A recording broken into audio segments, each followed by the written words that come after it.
Installing your rails and subfloor is the first step in your mobile shelving installation.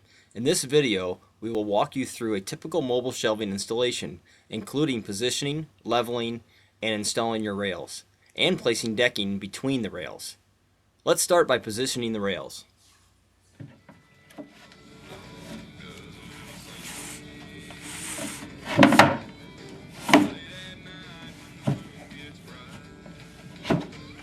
Okay. Alright. Perfect. Okay, that's good. So we'll just get our straight line. That's the rail positioning. Okay, so once we've cleared the floor, I'm going to put down the sub rail. That is the sub rail that goes on the floor, the center of the track.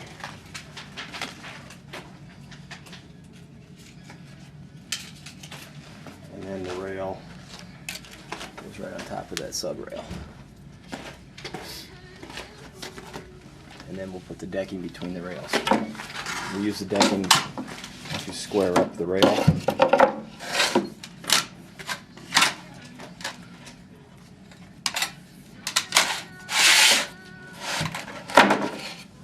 And then we'll come back and level the rail after that point. We'll continue this down all the way for the entire length of the rail.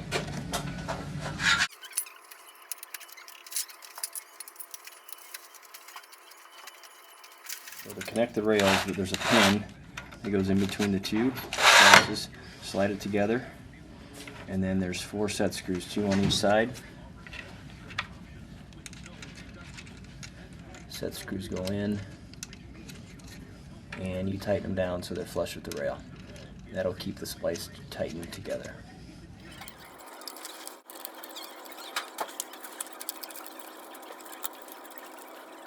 Okay, so every splice is treated the same way. Okay, so now we're on to leveling the track. We insert our leveling screws into the pre-drilled holes.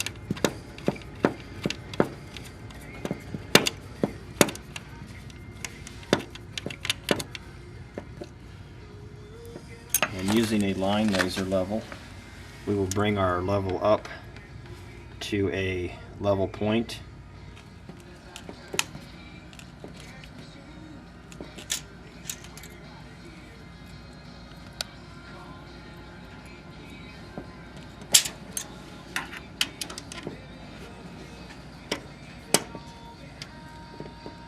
We're going to take it up to 4 3/4.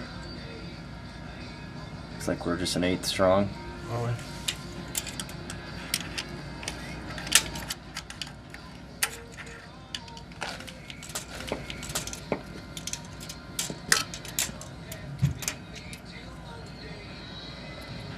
That's pretty good.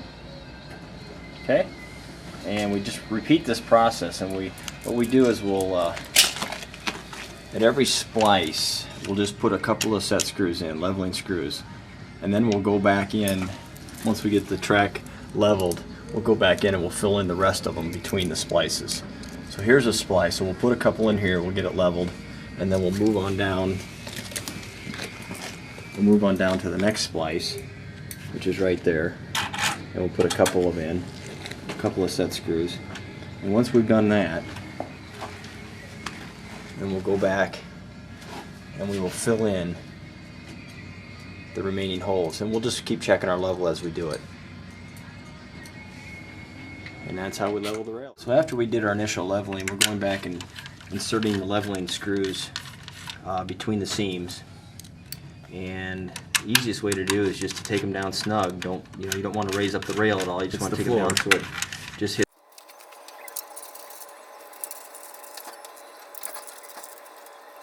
So as we're going along, we'll just double check every once in a while. Make sure we're still level. And we could just use a bubble level to do this, just kind of a final check. Obviously our initial leveling is with a laser. And then just, we'll just run through and just double check the rail here with a bubble. That's right on the money. Yeah, right on the money. It's just kind of an extra check. So we'll just finish this out, and then we'll go on to the next step, and that's putting the deck down. Okay, so now we're on to putting the decking between the rails. Then we set the plywood between the rails, and then we're going to join it with our biscuit joiner. Size 20 is what we use, plate joining biscuits. Okay, and this is our completed floor. Our next step is we will fasten it down to the floor with some Tapcons. One important step here is this is where you want to make sure your center line from your rail. This is a 4-foot center line, so we'll measure off that back rail. And this is where we're going to make sure that we're right at 4 foot on center. And we're measuring from the back of the rail on this side. We're pulling from the back of the rail, so we're going to want to measure to the front of the rail here at 48 inches. And we'll just double check that all the way down, make sure our spacing, our rails are on center at 48 inches. And as we do that, we will Tapcon it to the floor. We will secure the decking to the floor, and that's what holds the rail in place. Okay, so this is a self-tapping screw that will be supplied if you purchase the decking from Datum. They will be provided in the hardware packet. If you provide your own subfloor, it'll be a screw that you will have to purchase at a hardware store. And it is an 1.5 inch tech screw. And what we do with this screw is once we get our track set, we double check it to make sure we're on center. This happens to be a 48-inch center line. And we take that self-tapping screw and right along the edge of the rail, this is what we're actually going to be screwing into. And we take that self-tapping screw on the edge and we screw through the wood, and it'll go into the metal of the track, and that's what secures the edges to the rail.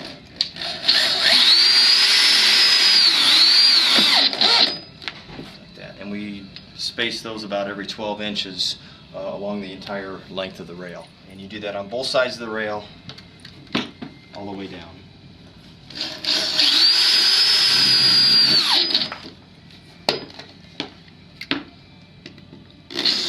Okay, so once we've secured the rail on the edges with those self-tapping screws, it will be necessary to run some Tapcon screws in the middle of the floor just to keep it from cupping. So it doesn't take a whole lot, maybe every 2-3 feet we'll go ahead and sink a Tapcon screw. Typically we use a 2 3/4 inch by 1/4 inch Tapcon with a Phillips head, and it is panned. So we'll just go ahead and shoot a couple of these in the floor.